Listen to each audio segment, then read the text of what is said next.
How many times have you gotten to the accomplishment of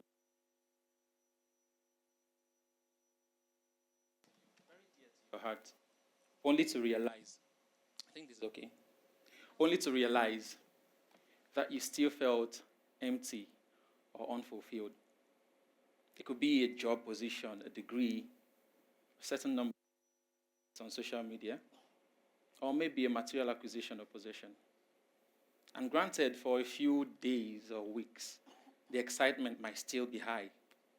But then after that, you ask yourself, is that it? Was that all I was striving for? I mean, you expected that it was going to be the game changer for your life. It was going to change things. You're going to be happy because of this. And here you are, a few days later, a few weeks later, feeling empty.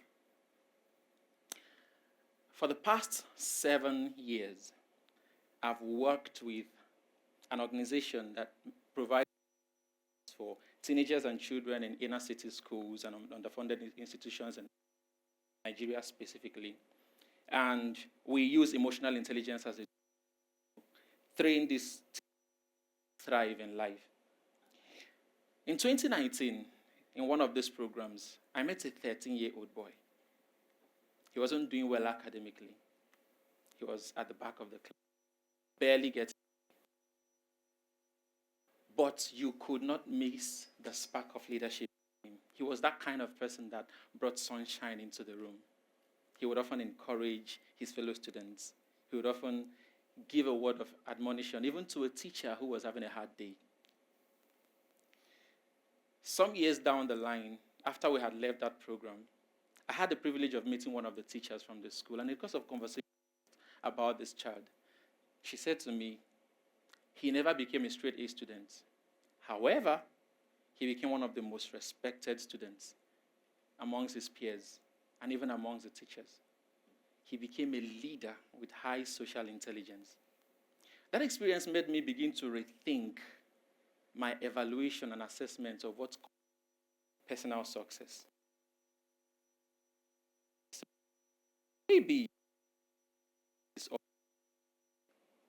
we'll be measuring the wrong things all along, or maybe overly the things that are really important to measure. Today, I invite you with me to explore an often overlooked benchmark. Track back to my own journey. Growing up as a child, my father always encouraged us, inspired us never to settle for average. Right?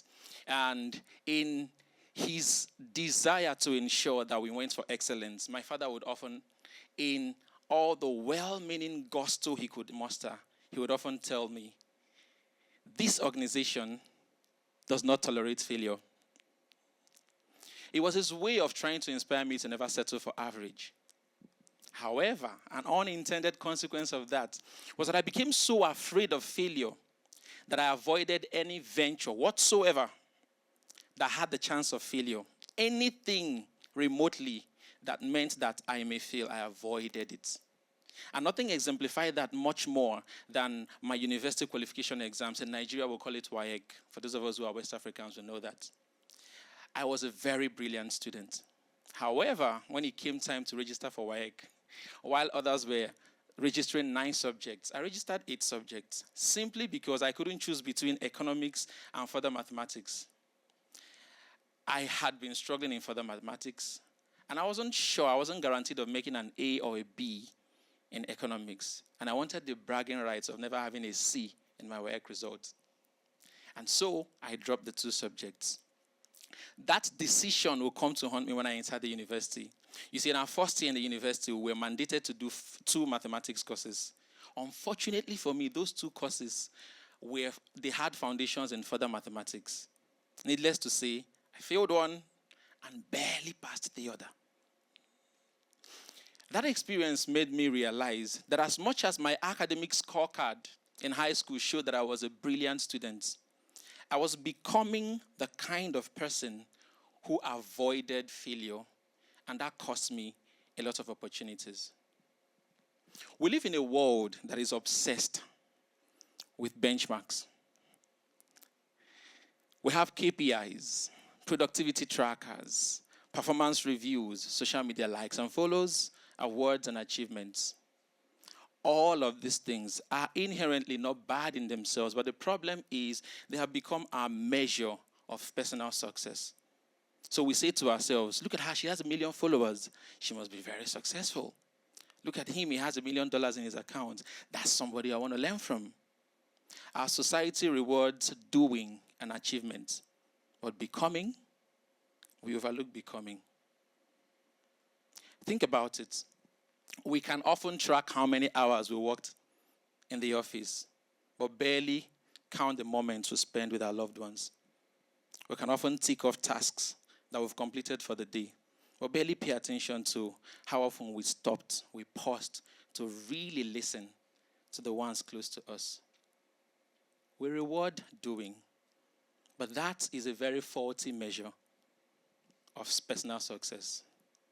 I want to invite you to look at a different lens, an often overlooked benchmark for success, becoming. What if we stopped measuring success by the things we are doing and achieving and start measuring them by who we are becoming? What if we didn't just have to-do lists to tick off the things we completed in the day, but we also had to-be lists to reflect on who I'm becoming in the course of the day? What if the standard of success was never supposed to be achievements, accomplishments, and the things I acquire, but the ways I am growing in capacity, the ways I'm growing in compassion, in courage, in integrity, in grit, in kindness, who I am becoming internally? You see, if you consider the example of a tree, none of us praises a tree for growing too fast. You would appreciate a tree for having strong roots, for providing shade, for providing shelter, for bearing fruits. That's becoming. Nobody goes under a tree when it's too sunny and says, oh, this one grew up in 1 week, so I'm going to stay under there. No. You go under the one that was able to provide shade. Nobody goes to a tree that has no fruits because it grew up, it sprouted in 2 weeks. You go to the one that bears fruits. So why do we measure ourselves by these benchmarks that have no bearing on us? One of the reasons why we get to those important goals and we feel empty is because at the end of the day, those fleeting measures are not the things that give you fulfillment. It is who you are becoming that gives you fulfillment. In 2017, I enrolled into a mentoring program under the man who would eventually become my boss and my mentor. And in the closing program, I asked a question to the man. I asked him, if you were to give us one advice, one habit that we should pick up that would guarantee that over the years we would grow, what would it be? And his answer was simple. At the end of each day, make time to reflect. Reflect on your day. What did I learn today? How did I grow today? I took that advice to heart. And for years, I cultivated that habit. Now, in the course of cultivating that habit, I realized that it created an internal compass in me that helped me to gauge and measure the things that mattered to me on the way to the milestones and the benchmarks that the world sets. So I make time to ask myself at the end of each day, how did I grow today? What did I learn today? And today I want to share with you something I developed in the course of time. I call it now the Becoming Scorecard, that you can also use to ensure that you begin to benchmark yourself with the things that are important. The idea of the Becoming Scorecard is simple. Decide for yourself 4 benchmarks that have internal anchors that you can use to access at the end of each day who you're becoming. For the sake of this exercise, I'm going to use 4 that I myself use on an ongoing basis. Okay. Now, I'm going to use 4 benchmarks. The first is self-awareness. Ask yourself, did I pause today to reflect on my thoughts and my actions? To reflect on why I did what I did and what does it say about me? The second one is courage. Did I speak up when it mattered or take a step forward despite fear? You see, unlike the high school version of me who ran away because of fear and inconvenience from things I wasn't sure I was going to succeed at, the version standing here over the years is one who, after 11 years of undergraduate studies, came to do a master's program in an entirely different field and decided that I was not going to choose courses that were easy to make an A in. I was going to choose courses that were relevant to where I was going. And I'm proud of that. That I'm making choices in keeping with the person I want to be. The one who stays the course, even when it's difficult. The third benchmark I would ask you to consider is compassion. Did I treat someone with kindness, even when it wasn't convenient? You see, we see in corporate settings oftentimes, in chasing KPIs and those external benchmarks, we don't care how people are treated. Even on an organizational level, what kind of institution are you becoming? Are you just chasing the numbers, or are you paying attention to the character of your institution? And finally, I would ask us to consider growth. What did I learn today? How did I bounce back today? You see, at the end of the day, what matters and what would go with us over time are not those transient, temporary benchmarks. I mean, yes, you could get that certification. Yes, you could make that money. But 2 weeks from now, 3 weeks from now, is it still going to guarantee happiness for you or fulfillment for you on that career path? It's a question we need to ask ourselves and think. Now, I run a community of accountability, growth, and support for people who are intentional about achieving their goals.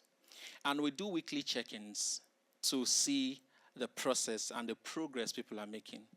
Recently, I decided to ask members of the community to reflect on the person they are proud that they are becoming in the process of getting there. Here's the catch.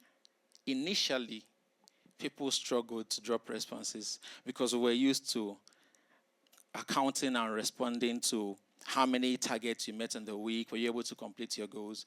But responses came in eventually. And there was a particular response that I was very proud of because I've seen the intentionality that the lady has put into her growth. And I'm going to read it out together with us. This is what she says. I'm proud of the person I'm becoming, someone who is intentional, disciplined, and proactive. I'm learning to take ownership of my time and responsibilities, and that's shaping me into someone who doesn't just dream, but follows through. I'm becoming more focused, organized, and consistent. Most of all, I'm proud to see myself showing up, not just for my goals, but for myself. Each day, I see growth in my mindset, confidence, and self-leadership. Do you know what is interesting about this? Even if she doesn't hit the target she started off on, the person she has become along the way is something that she can be happy about, that she can be fulfilled with. So today I welcome you and invite you. At the end of the day, at the end of today, at the end of each day, when you stand in front of the mirror, don't just ask yourself, what did I do today? What did I achieve today? Reflect, who did I become today? Because when the highs and the joys of those external validations and benchmarks have gone, your character, the person you're becoming inside, that's what stays with you.